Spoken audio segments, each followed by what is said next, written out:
नमस्कार, शुभ बिहानी। हजुरलाई आज मैले खुसीको कुरा लिएर आएको छु नि।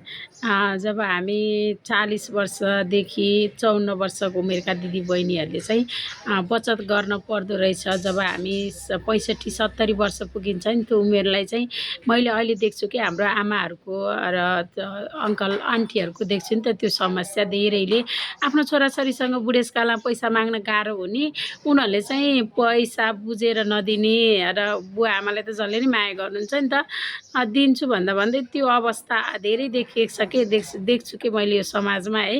उहाँहरूले मुख खोलेर पैसा माग्न नसक्नु एक कारण उहाँहरूको है। हामी पनि त त्यो बुढेसकाल भइन्छ नि त, त्यो अवस्थालाई चाहिँ हामीले अहिले एउटा कस्तो राम्रो बचत आहा के त्यो बिमा चाहिँ गर्नुहोला हजुरहरूले है। त्यो बिमा चाहिँ राम्रो बिमा रहेछ। मैले चाहिँ 1-2 जना दिदीबहिनीहरूलाई गराइसकेको छु। हजुरहरू पनि नछुट्नु होला, गर्नु। जबकि हामीले 200 दिनको 200 बचतले हाम्रो एउटा राम्रो भविष्य बन्छ। बुढेसकाल जब हामी 60-65 वर्ष हुँदा हरेक धार्मिक क्षेत्रमा भान्जा भान्जी घरमा आएको मान्छेलाई, आफूले इच्छा लागेको मान्छेलाई अलिअलि पैसा दिन मन लाग्छ, केहीमा सहयोग गर्न मन लाग्छ। त्यो पैसाले केही किनेर सहयोग गर्ने इच्छाहरू हुँदा पनि पैसा नभएर हामी मनमा अलिक गुच्छिने अवस्था आउँदैन।